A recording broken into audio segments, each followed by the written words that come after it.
దీన మనసు అంటే యేసయ్యకి భలే ఇష్టం అండి. అలాగని అవతలోడు అన్యాయం చేస్తున్నా కూడా దీనంగా ఉండమని కాదు. అవకాశం ఉన్నంత వరకు దీన మనస్సు కలిగి మనం నడుచుకోవటం అనేది యేసయ్యకి చాలా ఇష్టం.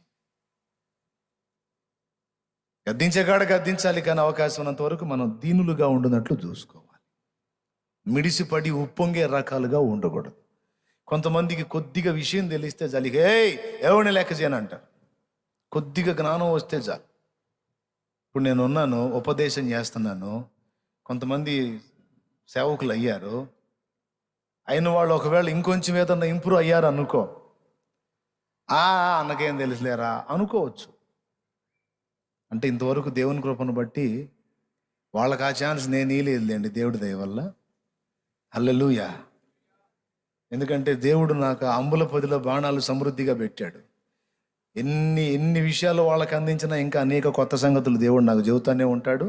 వాళ్ళకి ఎప్పుడు అందకుండా నన్ను పైన కూర్చోబెడతాడు. నాకు తెలుసు ఆ సంగతి. దేవునికి స్తోత్రం. హల్లెలూయా, హల్లెలూయా. కానీ కొంతమందిని చూశాను, కొద్దిగా విషయం ఉంటే చాలు, ఓరు నాయన ఇక క్రైస్తవ సంఘం మొత్తాన్ని ఇక నేనే ఉద్ధరించాల్సి వచ్చింది, అంతా నేనే చేయాల్సి వచ్చింది అన్నట్టు మాట్లాడతారు. నాకు అనిపిస్తుంది, ఓరు బాబు ఏమిరా ఈ మిడిసిపాటు. కొంతమంది ఉంటారు గొప్పవాళ్ళు దైవజనులు, వాళ్ళు అంత గొప్పవాళ్ళు అయ్యి ఉండి అన్ని సంగతులు తెలిసి కూడా చాలా దీనులుగా మాట్లాడతారు. కొంతమందిని చూశాను, నాకు తెలిసిన ఒక పెద్ద ఆయన ఉన్నాడు, దాదాపు 61 సంవత్సరం ఇప్పటికి వచ్చింది వయసు. ఆయన పాపం ఏ సంగతి అయినా చెప్పగలిగే మంచి జ్ఞానవంతుడు, కానీ చిన్న బిడ్డ పోయి అడిగినా కూడా ప్రేమగా మాట్లాడతాడు. అంత మంచి ఆత్మీయుడు. చాలా తగ్గింపు. ఈ మిడిసిపడే వాళ్ళు ఎవరైనా ఒక్కటే గుర్తుపెట్టుకోవాలి, నువ్వు మిడిసిపాట్లో ఉన్నావు, అబ్బో నాకు కాస్త తెలుసు, నాకు ఆ విషయాలు తెలుసు, నా దగ్గర ఆ సబ్జెక్ట్ ఉంది, నా దగ్గర ఈ సబ్జెక్ట్ ఉంది, నాకు అంత తెలుసు ఇంత తెలుసు అని నీకు కలిగిన దేన్ని బట్టి నువ్వు అతిశయపడినా నువ్వు దేవునికి చాలా దూరంగా ఉన్నావు అని అర్థం. దైవజనులు కూడా వినొచ్చు ఈ మాట.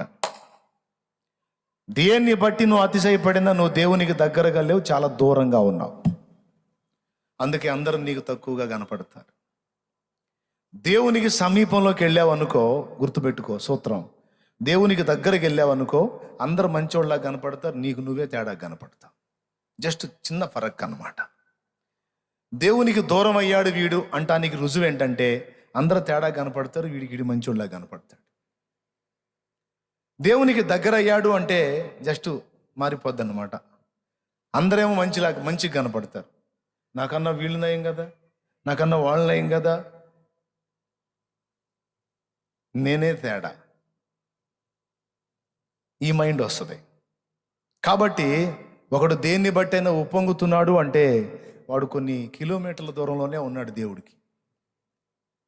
దేన్ని బట్టి కూడా ఉప్పొంగకూడదు. నీకెంత తెలిసినా దేవుని ఎదుటను దేవుని పిల్లల ఎదుటను దీనుడుగా ఉండునట్లు జాగ్రత్త పడాలి. దీనురాలుగా ఉండునట్లు అహంభావంతో మాట్లాడటం కానీ అహంకారాన్ని చూపటం కానీ చెయ్యకూడదు.